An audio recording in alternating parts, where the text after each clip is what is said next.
Hey everyone, my name's Aaron and I've been spending the past few months converting this vintage Mercedes fire truck into the campervan of my dreams. And I'm doing it right here in my hometown of Castle Rock on the north coast of Northern Ireland. Follow along to see my journey with this van build, the highs, the lows, and all the adventures that are yet to come.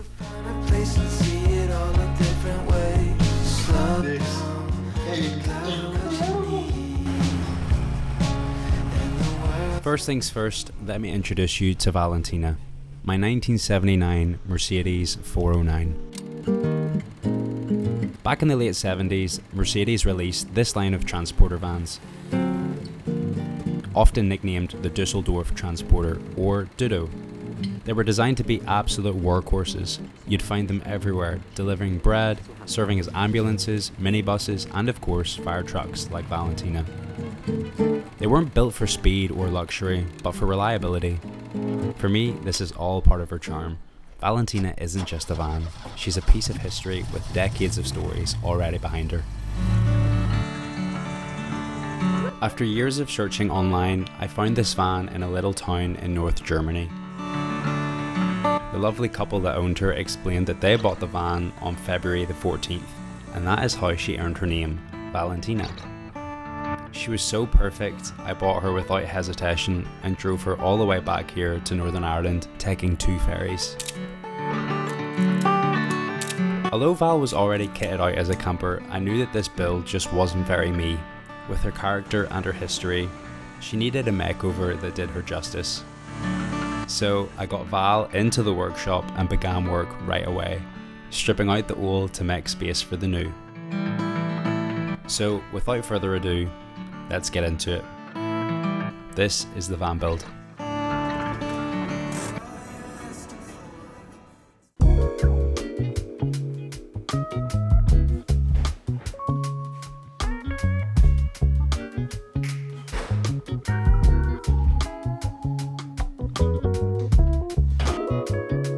I made a start by building up my walls with tongue and groove cladding and got nice big windows installed on both sides.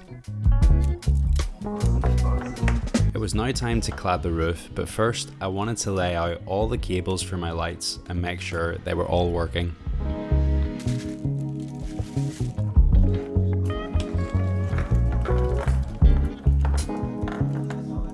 I always feel really accomplished when I turn the lights on for the first time. Knowing that I wired everything correctly is really satisfying.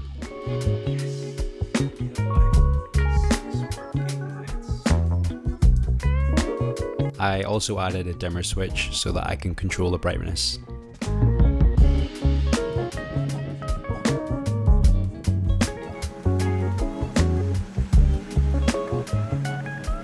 By the way, this is Shelby, my 1994 Jeep Cherokee that I use every day on all my wee missions. I guess you could say I have a thing for classics.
I was well and truly wrecked after all that woodwork, but I made a lot of progress in just a couple of days.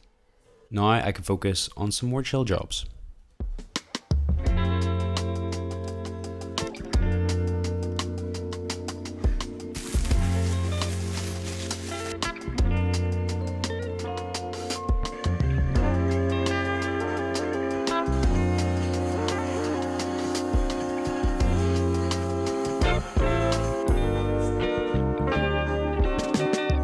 I really like the painting days. I don't have to focus too much on measurements, dimensions, cutting wood or wiring. I can just listen to good music and brush away.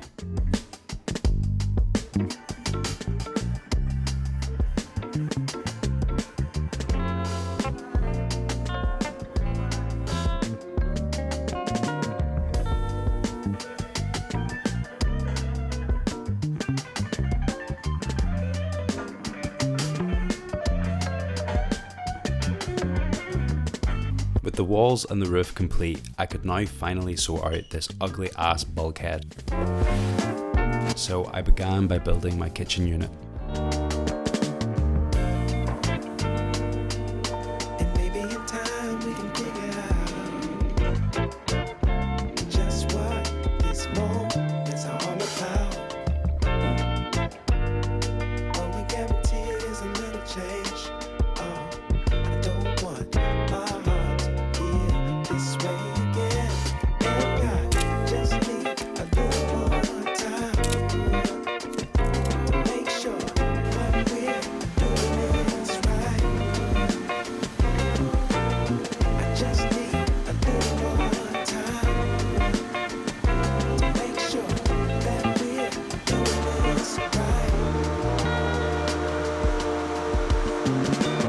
I got a dark oak countertop to match the roof and decided last minute to use the extra countertop to make a backsplash, which was a nice surprise because I think it worked out well. You can see I cut the worktop at an angle to create a smoother entry in and out of the side door.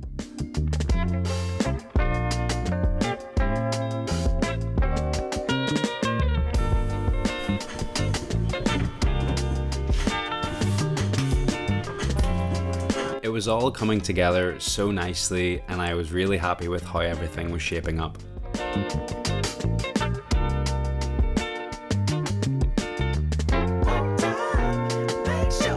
Working late into the evenings, I was trying my best to get Val ready for a 1-week trip I was planning in mid-August, where I'm going to attempt to drive to Cork on the other end of Ireland. So it was time to get a wee hustle on.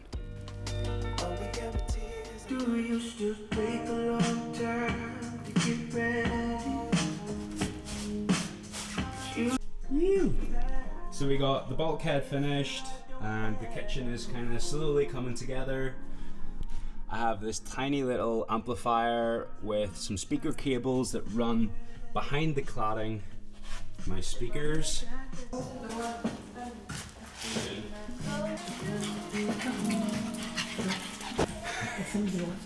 Huh? Yeah, it's actually coming quite handy.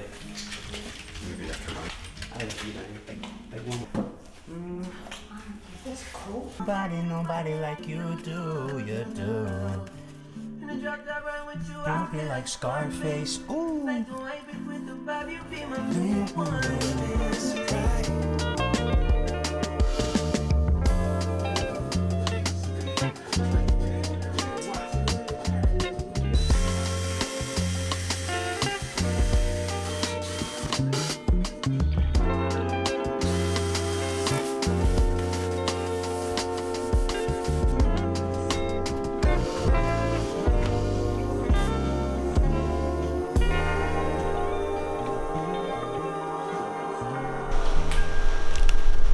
Today I've pulled Shelby inside just because it's pissing rain outside and I thought I'd give her a little break from being out in the rain all day because I have a small leak in the top of my windscreen.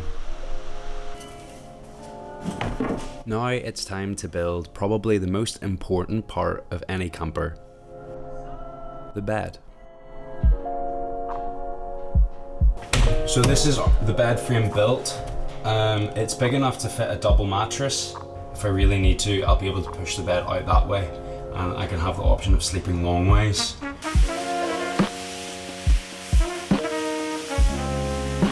My mum gifted me this double mattress and I was really hoping I could fit it in to save me some money. However, deep down, I knew it was going to be too big. But that didn't stop me from trying. I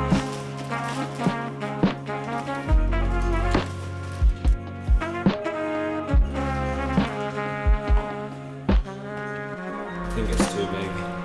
With the Cork trip fast approaching, I desperately needed to sort out a bed, so I ordered foam cut to the exact dimensions of the van. And while I'm waiting on that to arrive, I'm gonna crack on and build my benches. U-shaped bench, but first, we build the frames.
It's not the smoothest, but it definitely works. Annoyingly, I'm slightly on the tall side to sleep across the width of the van. Although it's bearable, I want to give myself the option of making my bed bigger by using a pull-out section. Pretty good. Okay. Do you remember that time when I tried to fit that mattress in there and it didn't work? Well, I ended up getting foam cut exactly to size. I hope I got the measurements right. Oh, here we go. Oh my goodness.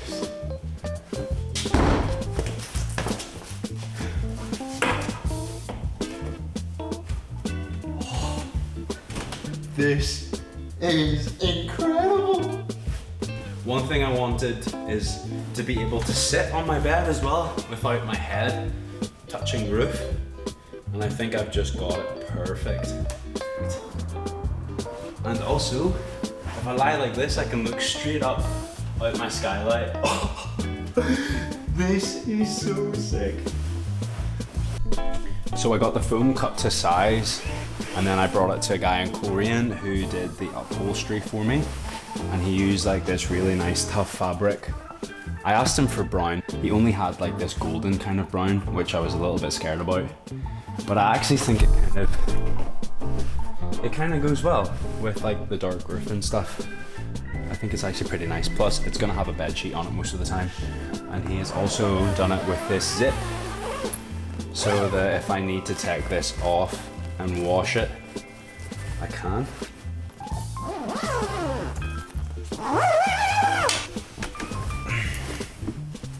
No shoes on the bed. Oh, perfect, man. Really nice, firm bed. I'm getting old, man.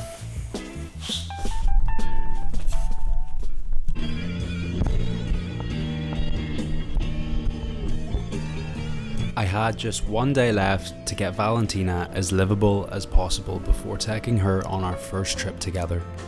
I still had so much work to do, but I always work best under pressure.